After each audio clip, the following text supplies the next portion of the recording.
किसी भी नागरिक की स्वतंत्रता सर्वोपरि। उच्चतम न्यायालय ने कहा, हमारे सामने कई मामले आए, न्यायाधीश गुण दोष के आधार पर फैसला नहीं कर रहे। खबर में आगे बढ़ने से पहले इस वीडियो को एक लाइक कर दें और चैनल पर नए हैं तो चैनल को सब्सक्राइब कर दें।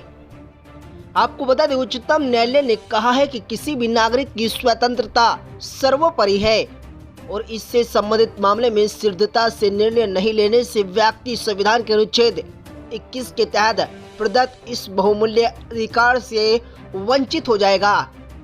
शीर्ष अदालत ने जीवन और व्यक्तिगत स्वतंत्रता के संरक्षण से संबंधित अनुच्छेद 21 को संविधान की आत्मा बताते हुए हाल ही में कहा है कि उसके सामने मुंबई उच्च न्यायालय के कई ऐसे मामले आए जिनमें जमानत या अग्रिम जमानत याचिकाओं पर शीघ्रता से फैसला नहीं किया जा रहा। न्यायमूर्ति BR गवई और न्यायमूर्ति संदीप मेहता की पीठ ने 16 फरवरी के आदेश में कहा, हमारे सामने कई ऐसे मामले आए जिसमें न्यायाधीश गुण दोष के आधार पर फैसला नहीं कर रहे, बल्कि विभिन्न आधारों पर मामलों को टालने का एक बहाना ढूंढते हैं। पीठ ने कहा, इसीलिए हम मुंबई उच्च न्यायालय के मुख्य न्यायाधीश से अनुरोध करते हैं कि आपराधिक मामलों में क्षेत्राधिकार का इस्तेमाल करने वाले सभी न्यायाधीशों को जमानत अग्रिम जमानत से संबंधित मामले पर यथाशीघ्र निर्णय लेने के हमारे अनुरोध से अवगत कराएं।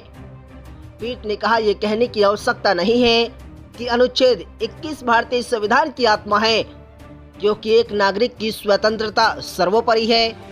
उसने कहा, किसी नागरिक की स्वतंत्रता से संबंधित मामले पर शीघ्रता से निर्णय न करना और किसी न किसी आधार पर मामले को टालना पक्षकार को संविधान के अनुच्छेद 21 के तहत गारंटीकृत उसके बहुमूल्य अधिकार से वंचित कर देगा।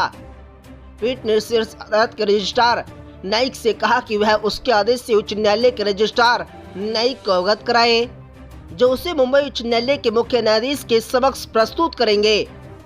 शीर्ष अदालत एक आरोपी की याचिका पर सुनवाई कर रही है, जिसने 30 मार्च 2023 के मुंबई उच्च न्यायालय के उस आदेश को चुनौती दी थी, जिसके तहत उसकी जमानत याचिका का निस्तारण करते हुए उसे निचली अदालत के समक्ष ऐसी याचिका दायर करने की अनुमति दी गई थी। उच्च न्यायालय ने कहा था कि आरोपी लगभग 7.5 साल तक जेल में था और ऐसा प्रतीत होता है कि जमानत याचिका दायर करने से पहले आरोपी ने इसी तरह की एक याचिका दायर की थी, जिसे अप्रैल 2022 में वापस ले लिया गया था।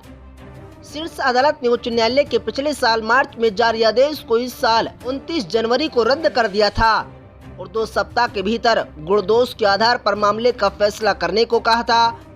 इसके बाद उच्च न्यायालय ने 12 फरवरी को आरोपी को जमानत दे दी थी। लोकमत न्यूज की रिपोर्ट।